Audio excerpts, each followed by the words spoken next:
Yes, you're like. I'll share the frame that I made. And make sure we understand why it's so much fun. Ah, okay.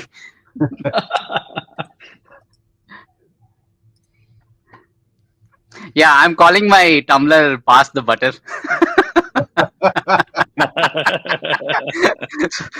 I had to think a name for it, and then I thought, okay, pass the butter. So actually, my Replit instance is called passthebutter.replit.app. And yeah, so and then I downloaded this picture. So every frame has a picture. You can send back a image with the state, and then basically I have three states, and then forward, backward, and stop. So this what this basically does is this will send commands to the frame server I have running.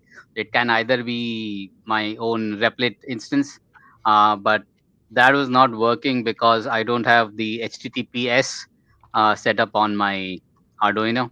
So it only accepts HTTP requests right now. So basically, what I've done right now is I'm running a server on my local computer and then exposing that uh, server via ngrok. So ngrok basically what it does is exposes the server ports externally. The technical details I don't know, but you can like connect to your servers with ngrok. That is what I'm doing, and then it will give you a name which you can use to connect to your server directly. And when this server receives the http request, so I have like three callbacks on those requests. So I have three post requests: forward, backward, and stop. And what I'm doing in my server is returning the frame requirements back to the frame validator, which I am showing here. And then also at the same time I'm calling the HTTP. I'm sending forwarding the HTTP request to the Arduino. Let me show you the code I have.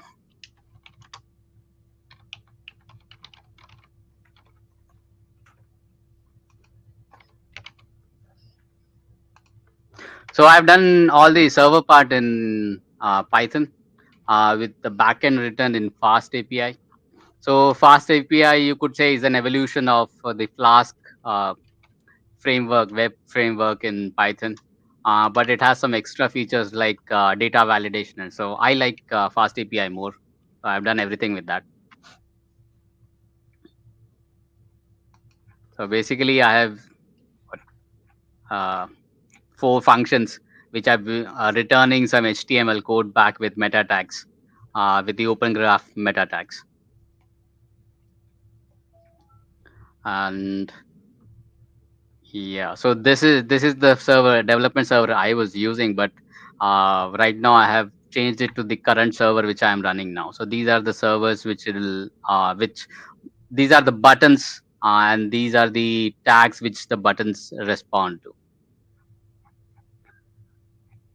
And yeah, and here is so whenever I push the forward button, so first I send forward that to the Tumblr web server running on ESP32. So the ESP32 also has a web server running.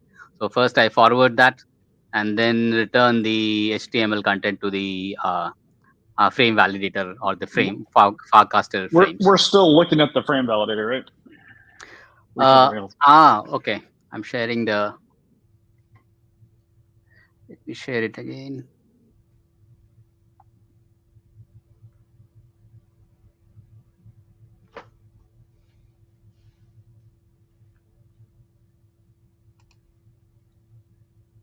Okay, maybe now it's better. Okay. Yeah, so basically everything I've done with Fast API, and Fast API is a Flask-like framework for making Python servers, and it's one of the most popular these days. And it has some extra features compared to Flask, like when you forwarding HTTP requests, it can validate the data for you. And yeah, there are some extra features. So I've done everything with that. Basically, there are four functions: forward, backward, and stop. And then So what I do is whenever I receive a What kind HTTP of request, feedback do you give? Just a second. What kind of feedback does the user get? so the frame, it's basically like I return this HTML with meta tags to the frame validator. That is where did it go? Yeah. So when I press forward, it will change the picture. I send back the picture, and then it will say what it is doing.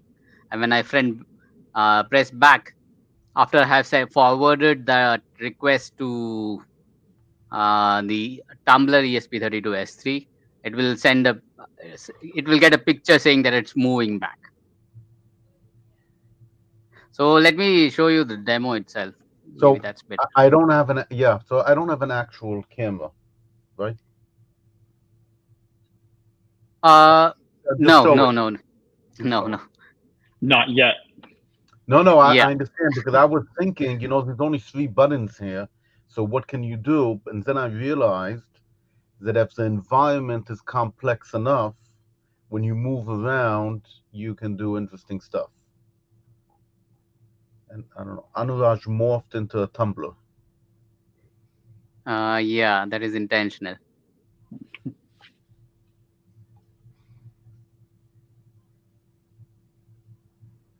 Maybe this layout is better. No, No, that was pretty good before. you mean this one? No, I think this No, was what about better, right? yeah, this Yeah, one. Yeah, that's good. yeah. So let's try moving it forward, right? So yeah, I'm pressing the forward button. Ah, Uh, yes. wait a minute. You press it once and it moves a set amount or a random amount.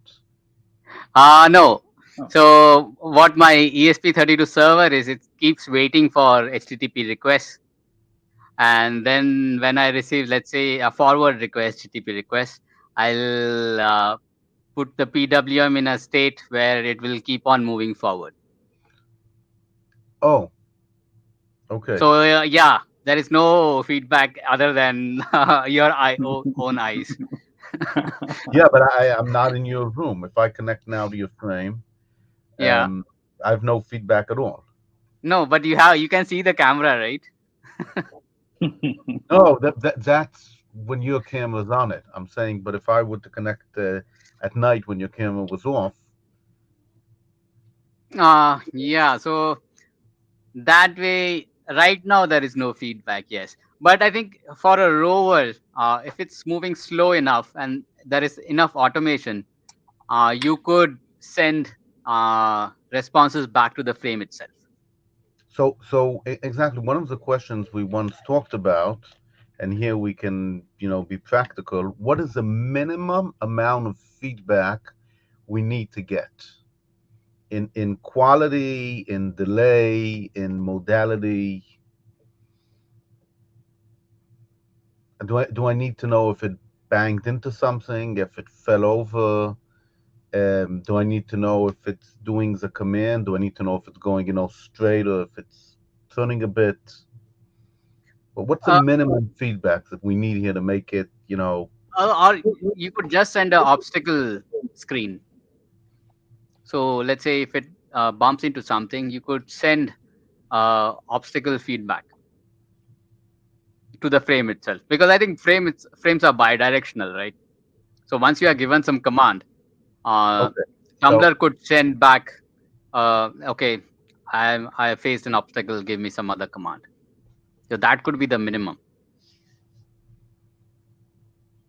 so that is basically I'm turning it into an atom. If it bangs into something, it's like the leader. I can use it for slam because it bangs into something, so I know there was something there, so I can build up a map based on what it bangs into. Mm.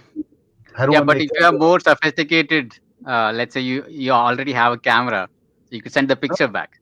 I have a tumbler. No, I have a tumbler. That's fine. I'm I'm looking at what you did. We have a tumbler.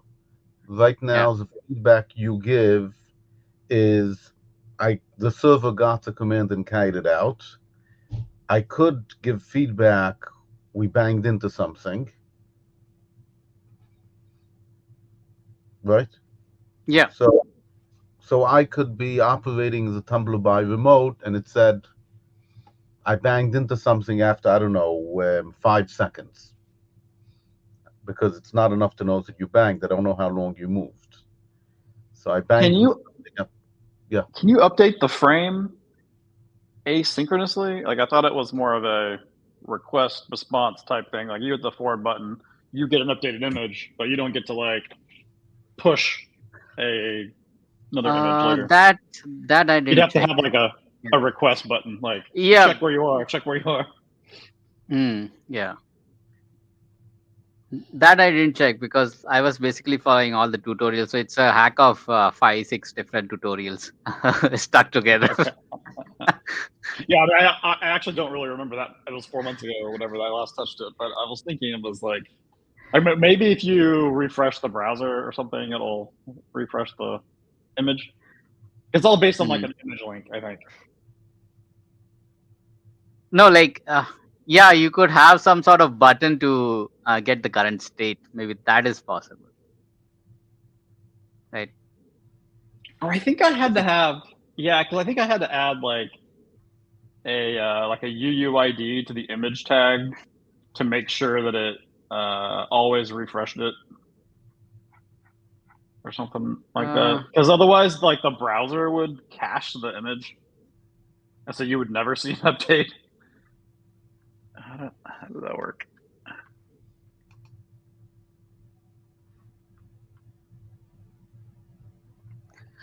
Yeah, this is the I had to put a specification. UUID in it.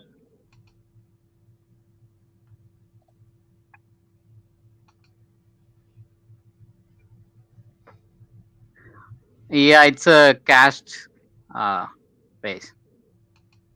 Basically, it's a static thing, and then the user interacts with it and then gets a feedback. Right.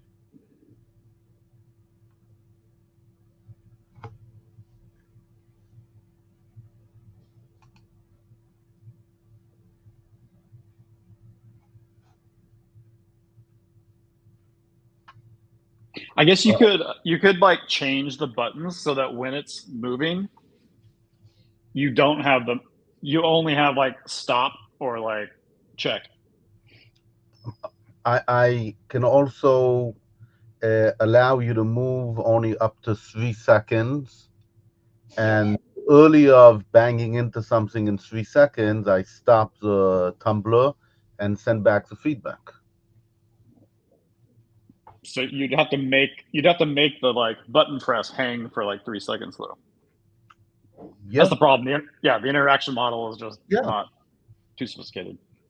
But it's not, the guaranteed time is no more than, I forget what it was, but it wasn't very fast. Right. It seems to be much faster than what they promised, but No, it's quite slow. So it shows the timings here. Around 1 second. okay, that's not slow. Okay, I mean, that's from your web browser all the way through WordCast, through ngrok, through your server to the rover and back.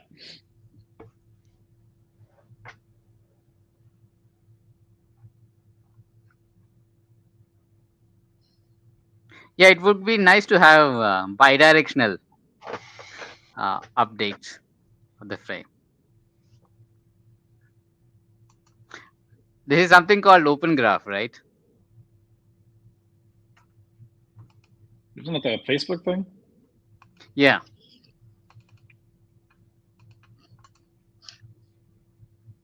Oh yeah, that's what those OG properties are.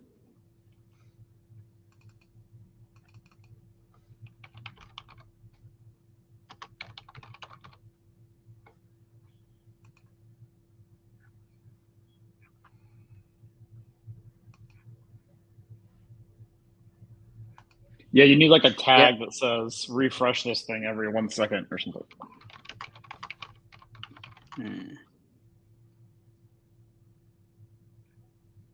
But this is, I think, like forecaster specific, that it's only one direction.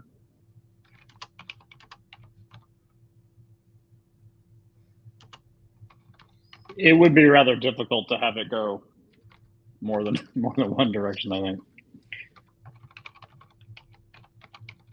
In a flexible, Wait, simple way like this. what commands do you have now? You have forward, backward, stop. Yeah, just three. We can't make it turn. Well, it turns a bit because one of the wheels, it's Free. it's That feature is free. Explain. so, Got it. so if you make it go straight, it's actually turning, curving a bit. So that way, it's already built in.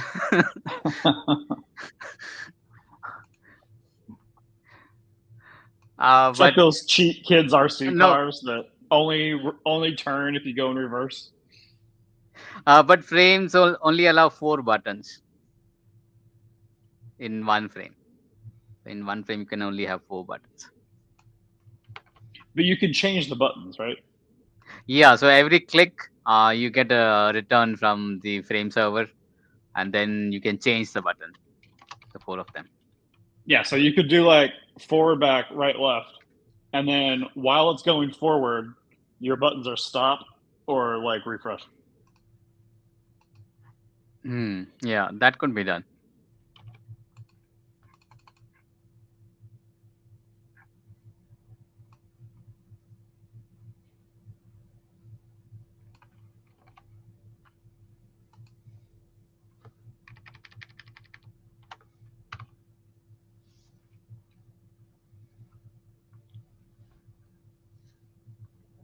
What does this 30x mean? I think that means like a 300 something response. Like Okay. It's the response code. Okay. Yeah.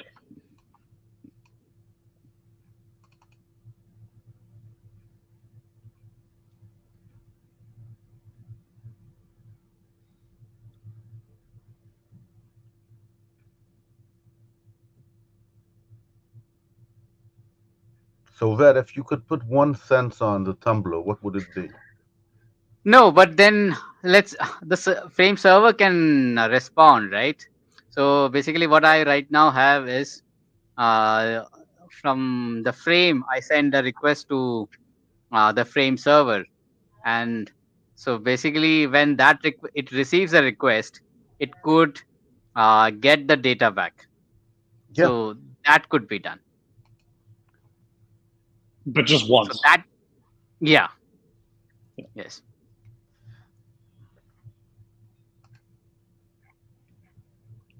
I mean, I think having camera feedback on this thing is like the crowd pleasing winner of a feature.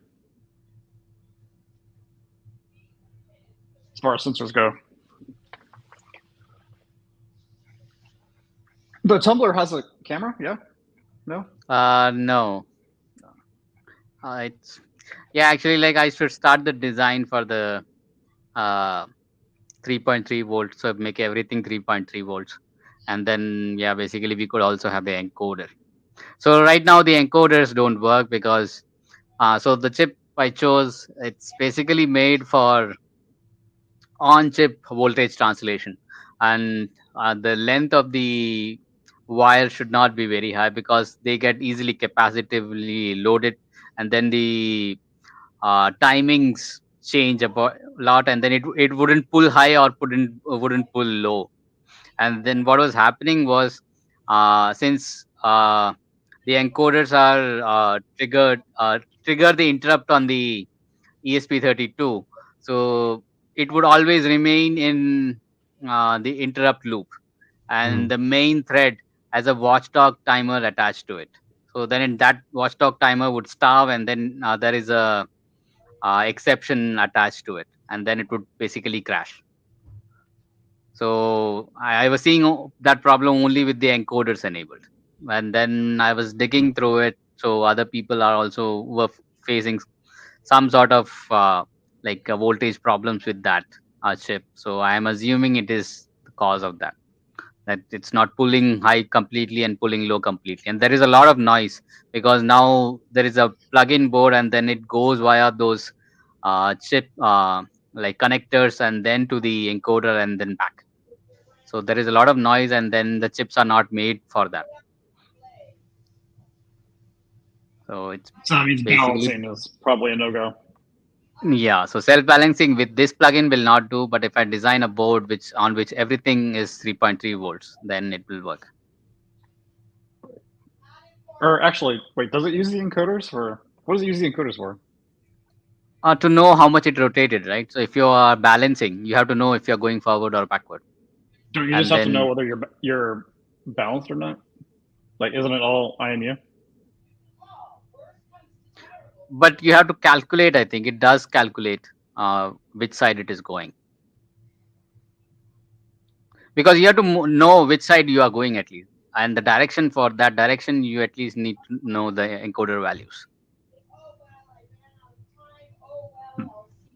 I would sort of assume that it was purely IMU based, and going forward or back is a function of having the set point be balanced forward or being balanced backwards.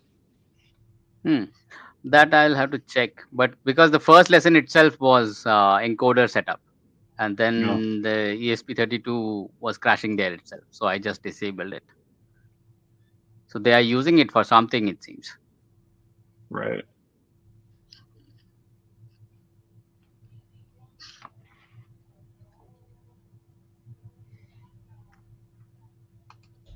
Yeah, so that was the demo I had. Yeah, I'd forgotten one of the things that I wanted to do with my IC was be able to support the encoders that I have on my other motors that I have, because I've never actually tried to use encoders for anything. But I didn't do that. I don't have enough pins anyway. So that is the server I'm running in the Discord, and then you can put it on the frame validator and then check it yourself. But then you'll need to see the. Why aren't you just publishing it so everyone can drive your rover around your apartment? Yeah. They put up office hours when the they will keep crashing somewhere, right? No, but you have to also say when it's on and when it's resting, you know. But yeah, it would do a lot of crashing, and that's why I'm saying you need some type of feedback. Oh, minimal viable feedback is Anuraj replying, "Hey, crashing. Go turn back." I think this is the URL for it.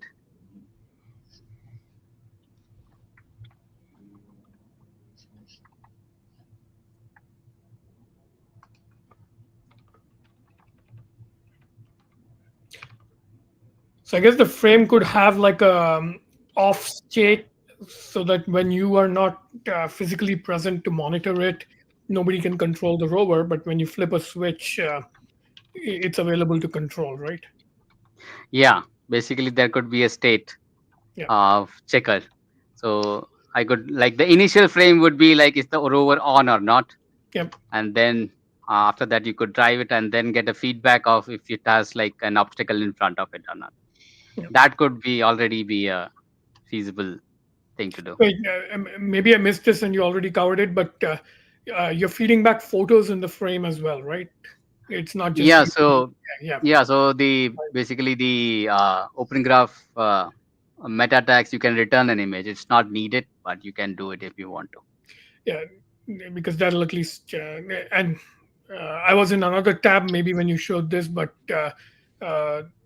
is there a camera mounted on the tumbler now, or is it like an overhead camera?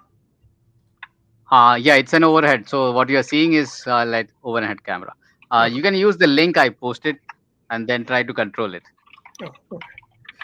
Oh, I thought you were just screen sharing your own camera, not that it was part of the live frame. Okay, let's see. But there's no problem showing an entire picture in the feedback of the frame, right? No. So this is just random pictures that I just made for feedback. No, I understand, but if you had a camera which looks over the entire sandbox where the tumbler could be, you could send back that picture. Yes. Okay. I tried to move it. Did it move? Yeah. Yeah. Yeah. To the It's right. almost crash. Almost. Okay. Now you can move it back. Whatever you press, do the opposite of that. Okay. The problem is I have to switch tabs from the validator frame to the. Okay. Let me Uh, tile them side by side. That might make it easier because I can't actually see your camera in the validator frame. Okay. Where are we? Okay. Let's. Did it? There we go. Okay.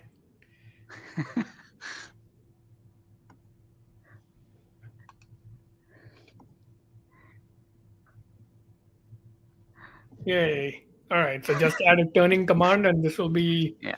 basically minimum viable done. Yeah, this is awesome. Oh, yeah. The other question I wanted to ask was I think a couple of weeks ago you mentioned that because of the voltage translator board, you were having a problem with the motor starting randomly on boot. Yeah. That's solved. What happened there? That problem was solved with the initial board itself. So this one you see, this was the Mhm. first version I did. So the problem with that was uh, the so these chips have a enable pin, and when you enable that pin, and then they have a low side voltage and high side voltage. So if you have enabled that pin, all the outputs will try to drive to that voltage, which is on the lower side. So Okay. if so, the higher side I have connected to the motors. So since I I had connected it to the VCC or the higher voltage already, the enable pin. So as soon as I plugged in the battery or turned on the battery, the high side would already go high or get turned on, and they are connected to the motors and circuits. Okay. So all of them would get connected, and then they would start running before, and then there is a boot time for ESP32, some 500 milliseconds to 1 second. It's like a bootloader wait period. And when it's booting up, the motors would already start running. So what I did was basically cut off the 12 volts to 5 volts step down voltage supply, and then inserted a switch in between. So that's why I had that switch I had showed in the beginning. Okay. So what I would do is like first boot the ESP32 with the battery, and then manually turn the switch on. So that way, like, there was a manual sequence. But then I had some time on the weekend, so I did the second boot. Okay. I didn't know you spun the board. Uh, Yeah, how this much is the does second boot. this cost like $10 each or something? How much did it cost you to Uh, redo it? it's no, I think for 5 boards with the so the board itself is cheap, but then you have to place the components and assemble it. Oh, So that adds $10 more. But I think the shipping itself is the same as the assembly and design. So it costs around 50 euros each cycle so to you ship it now have from China. so you now have five of these boards that can be Yeah, used for tumblers. So there's three of us with tumblers, so we can give it to two more people. yeah. Okay. Mayor wants it, then I could send it there. You too. You should take one, Mayor, even if you don't have time to play with it now. That's fine. I didn't know there were so many. Okay. Yeah. No, I So understand. The tumbler sitting right here on the floor looking at me. yeah, and I have brought out these side pins. So I got the lidars today. Wait, I'll bring it. They are really tiny, nice ones.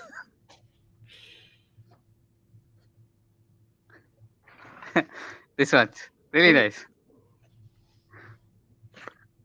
This is the one you got for $10, right? And then they increased Yes, the price to 20 when I looked. I think you guys should get one or at least two, because this is so small it can go on the tumblers. Oh, that's huh.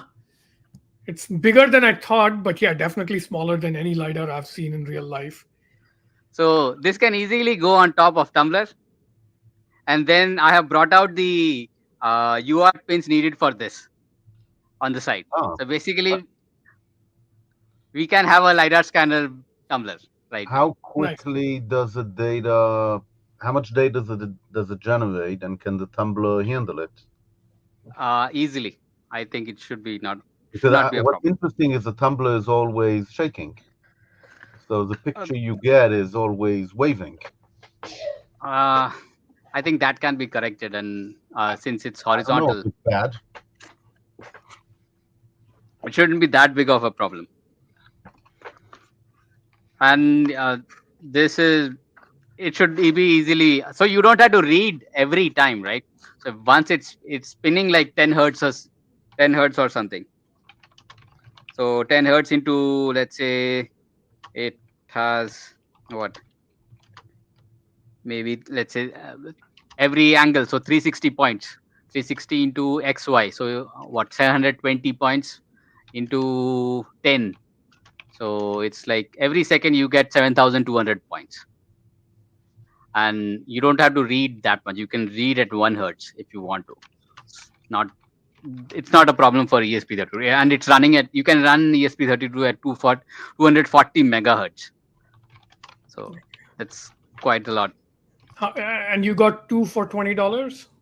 Yeah, I think right now it's running at 25. But I think if you go refresh the page around that suggested links, you might get something cheaper with the same company.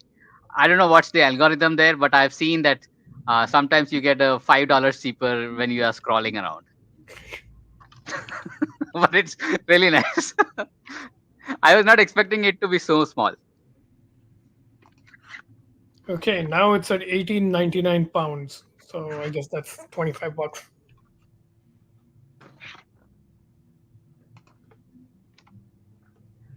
So, and I brought out UART pins for this LiDAR on the side. And I also brought out I2C pins on the side. So and then I have some pressure sensor and other sensors. Basically, we could connect that. There is one small, let's say, it's not a bug, but this is basically the boot pin. This one. So ESP32, so it has, you can put it in boot mode by pressing the reset button and boot pin. There is a specific mode for it. So I thought this is the reset pin, but it's not. It's the boot pin. So basically, if you want to reset it, you still have to like have a small stick and then press the white button on top of the ESP32. So the ESP32 has this white button. This one. But So this this is is the the reset. ESP32 Nano, right? Not the Freenov Room one we originally bought. I keep getting this confused. Okay, Yeah. so I don't have this one. You said you So have. basically, it will fit something like this.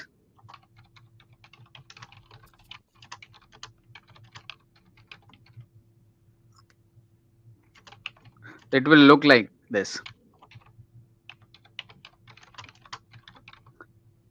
And then there will be pins on this side, which will go on the plug-in or tumbler board. Yeah, when I come back from India, I'll see if I can do this. Oh yeah, I should mention that I'll be out for 3 weeks, leaving this Saturday, back on the 11th. So let's see. These meetings will be at some weird time. Definitely next week I'm out because I'll be in Singapore, which is even further ahead. Not weird. 2 in the morning. But Yeah. 2:30, 2:30, 3. But you already have this. I did not. No, I don't have that. I have the Freenov Vroom ESP32, which isn't working for some reason. I got a certain distance, and then for some reason it was not working. Yes. So Mayer already has. Yeah. Okay. So I have to. If you have a spare, maybe you can send it to me. If not, I'll buy one. Yes. Yeah. No, I'll send it to you. Okay. And is that like a socket that you soldered on, or that you can just put it into, or is it permanently soldered on?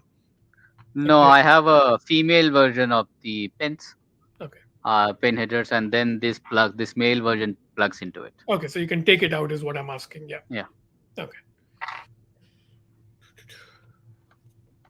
Okay, so the process is you have to put this on the existing board, put new software on the ESP32, and run it. Yeah. So that also will require this. I just pushed the to the Yakasor repository. Is it just a straightforward port of the existing Tumblr code, or did you have to make some modifications? I had to make.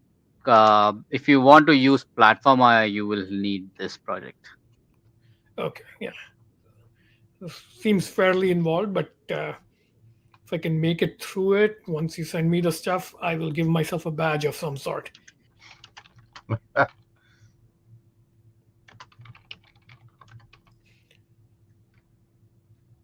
So this is this is on the YaRG Robotics Garage org. I think we all are members here. Yeah. So this is a Platform IO project. So if you clone it, and then you should get everything you need. Okay. So the meat of the code is just here. And what was the main modification you had to make? Was it just environment management stuff, or like? So for debugging, so you need these flags. Okay. But I don't know if, and then you have to update the OpenOCD toolchain. So I don't think it works with 2.11. Okay. And so, yeah, and then these are the protocols you have to specify. ESP built-in. It's like they call the JTAG as ESP built-in. And yeah, so these are the platform IDE changes. I don't recall if I had done something to the local Arduino board file. I don't recall it, but yeah, if there is something, I'll let you know. If this is not working, then probably there is some more change. Yeah, I'll probably need sort of live co-working to get this going. I don't think I'd be able to do it on my own. And so this motor.hpp and CPP is directly taken from that tutorial for Tumblr. Okay. And this is what the encoder is. I'm not using it right now, but this is the encoder code. And this is, by the way, a reversible hack, right? You can just pull off the extension board and go back to the original Tumblr chip, and it'll work, right? We don't have to cut any lines or anything like that. No, but then this code won't work. Then you will have to use the original Tumblr code. Yeah. So yeah, and then I also had to make some changes to get the interrupt working with ESP32. So the same code won't work because like the function pointers and the function signatures are a bit different for ESP32. So you've almost gone all the way to a proper two-brain model. So even though they're not the chips we are considering, right now you can only have one of the chips running the Tumblr at a time. But it sounds like with some little mechanical reconfiguration, you can have like a switchable configuration where it's like either being controlled by the original Arduino BLE or by the ESP, depending on where you route which chip you turn on, basically. Though right no, but the code won't run, right? No, I mean it'll be a completely different chip that'll be in charge of the robot. So it'll be proper two-brain. So each of the chips will be running a different code base, right? So but then you still have to plug and unplug. That way you need some mechanical. That's what I was saying. So right now you have like this board where you pull out the wires and reroute them to the new chip, but you could have a version where you switch between the two chips. Yeah, which is not quite two-brain, since when we thought of two-brain, it was lower level small brain and then supervisory big brain. So they're parallel. This is more like switchable brain. Yeah, and basically the S3 is a two-core system, so there is already kind of two. Oh, okay, two brains in the thing. Yeah, And then you might have to change this here, the Wi-Fi, your local thing. Yeah. Pass. Actually, this is not a good way to do it, but this is just a hack. So you should be storing it somewhere else and then reading it. But yeah, this is just a hack, so it should work. And so if you connect your USB to the computer and the tumbler, it will send out messages of what it's doing. Hmm. And then if it's crashing, so right now with this setup, if it's crashing, it will also send out the stack trace. So previously, so don't program it with Arduino. And Okay, so then it's set up yeah. only for platform, really. So yeah, basically I will flash the binary and send it to you so that you can directly use it. But I can show you. But if you program again with Arduino, because Arduino programs the USB CDC, and then the stack traces will go away, and then there is some problems. All right. And yeah, so basically this is the meat, this function. So it will receive, it will keep on here. It's like it will keep on waiting for some HTTP request, and when it receives a request, it will keep on reading the bytes. And after it has confirmed that it's a HTTP request, it will just keep on reading to get the string inside the bytes. So when it receives this string, it will know that it has received the forward HTTP request, and then so on.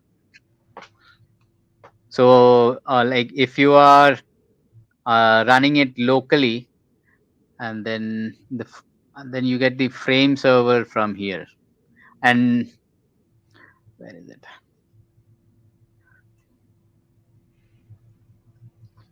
So the frame server is on my own on my own GitHub. It's not there. But basically you could modify this, remove this frame HTTP. Sorry? I'm sorry, not mirror. What's the word? Fork it or duplicate? Yeah, so basically I will clean this up because this has a lot of other stuff too, because I run it on Replit, so it requires this extra stuff. But I can just copy this last. I think for the frame control, what would be really interesting is to only have one frame server controlling. Like if we, so this might be a stretch goal for the end of the year. If we have 2 or 3 tumblers running in people's apartments, but only a single frame controller, anybody on Warpcast can pick one of the active rovers and play with it. Like one or more may be available. Yeah. So now actually that could be done already. So that picture thing. So since the I2C pins are brought out, if we find out a I2C camera, so that is already possible with some ArduCam. So we can like have a picture returning to that frame. Oh, I tried to buy the LiDAR from eBay UK. They don't ship to the US, so I can't get it. Okay. Yeah.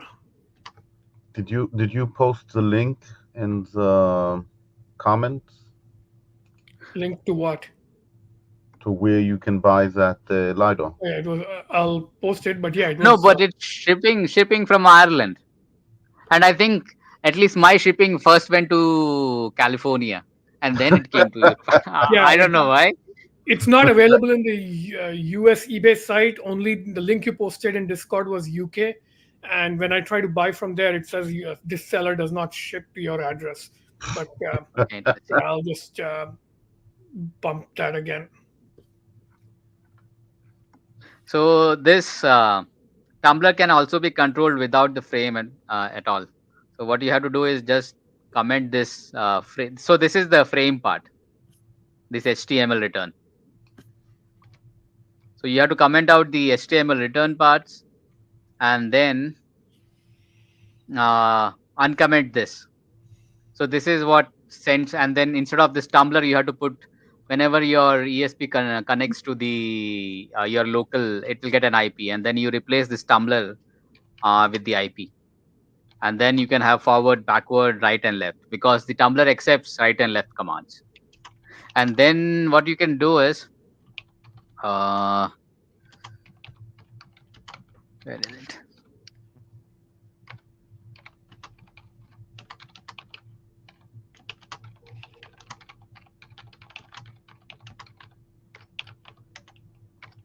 Yeah, this is at least a couple of afternoons worth of familiarization with what you've done in order to reproduce it. It's not trivial, especially since you did it in like staying up till 5 o'clock.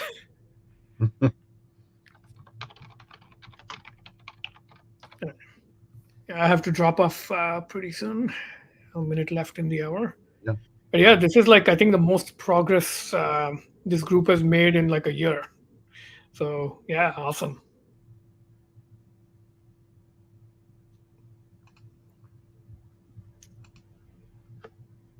All right. I will see you guys in a few weeks. Yeah. Enjoy India.